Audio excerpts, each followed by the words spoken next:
প্রায় 12 বছর পর মেষ রাশির ব্যক্তিত্বের ক্ষেত্রে চতুর্থভাবে বৃহস্পতি উচ্চস্থ হচ্ছে, কর্কট রাশিতে প্রবেশ করছে 2রা জুন, সেদিন থেকে উচ্চস্থ হচ্ছে অক্টোবর পর্যন্ত।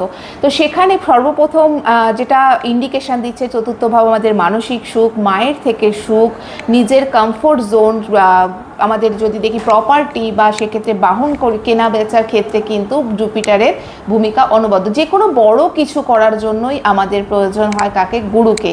তো সেখানে কিন্তু গুরুর নিজের এসে সেই চতুর্থভাবে বিরাজ করা, সেই স্থানের শুদ্ধিকরণ তো অবশ্যই, যে ক্ষেত্রে যেভাবে দৃষ্টি দিচ্ছে সেখানকার শুদ্ধিকরণও কিন্তু হবে। কেননা বলা হয় গুরুর দৃষ্টিকে গঙ্গা জলের সাথে তুলনা করা হয়। তো চতুর্থ ভাব থেকে সর্বপ্রথম পঞ্চম দৃষ্টি যাচ্ছে অষ্টম ভাবে, আপনার দশম ভাবে যাচ্ছে সপ্তম, এবং আপনার তার সাথে দ্বাদশ ভাবে যাচ্ছে কিন্তু নবম দৃষ্টি।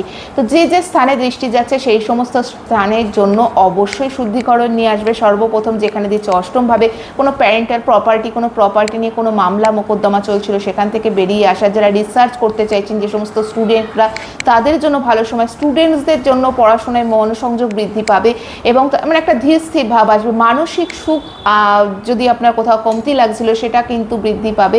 ফ্যামিলি বা সেক্ষেত্রে যদি ইনলসের সাথে কোনো প্রবলেম চলছিল, শ্বশুর বাড়িতে কোনো সমস্যা, সেটা সলভ হতে দেখা যাচ্ছে। এবং সেক্ষেত্রে কিন্তু অনেক ক্ষেত্রে দেখা যায় ভাগ্যের যে সাপোর্ট, অর্থাৎ যেহেতু ডিরেক্ট দৃষ্টি আপনার রয়েছে কর্মভাবে, ভাগ্যের সাপোর্ট পাচ্ছেন। কর্মক্ষেত্রে যদি মনে হয় যে কোনো প্রোগ্রেস চাইছিলেন, সেটাও কিন্তু এই সময় দাঁড়িয়ে অবশ্যই সম্ভব। এবং আপনার সে কেরিয়ারে প্রোগ্রেস, নিজের প্রমোশনের কথাবার্তা বা সেরকম ভালো কোনো জায়গায় আপনি ট্রান্সফার চাইছিলেন, আপনার মনের সেই ইচ্ছা পূর্তি কিন্তু এই সময় হতে দেখা যাচ্ছে।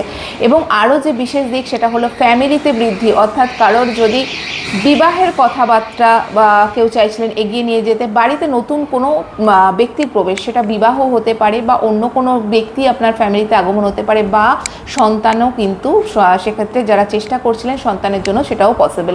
জুপিটার যেখানেই আমরা আগেই শেয়ার করলাম, জুপিটার যেখানে দৃষ্টি দেবে সেই স্থানের অবশ্যই কিন্তু বৃদ্ধি ঘটাবে। যেমন দ্বাদশভাবে বৃদ্ধি দেওয়ার ফলে যেটা হবে, আপনার মধ্যে স্পিরিচুয়ালিটি বা মেডিটেশন করতে অনেকদিন চেষ্টা করছিলেন কিন্তু পসিবল হচ্ছিল না, সেক্ষেত্রে তীর্থ ভ্রমণ, তীর্থযাত্রা, একাধিক তীর্থস্থানে ঘুরে ফেরা, বিশেষ করে শিব, ভগবান শিবের যে সমস্ত আরাধ্য জায়গা, বাড়িতে যদি মন্দির প্রতিষ্ঠা করতে চাইছিলেন সেটার জন্য খুব ভালো সময়, কোর্ট কেসে সলভ করে নেওয়ার জন্য ভালো সময়, নিজের ট্রিটমেন্ট পাচ্ছিলেন না সেটার জন্য ভালো সময়।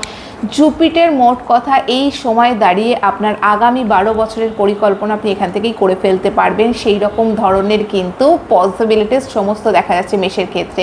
খুব সুন্দরভাবে এই পিরিয়ডটাকে কাজে লাগান আপ টু অক্টোবর পর্যন্ত। এবং মাসিক রাশিফল অবশ্যই আমি এখানে শেয়ার করে থাকি, সেটা দেখার জন্য সঙ্গে থাকবেন, লাইক করবেন, শেয়ার করতে পারেন চাইলে আপনার বন্ধু বান্ধব।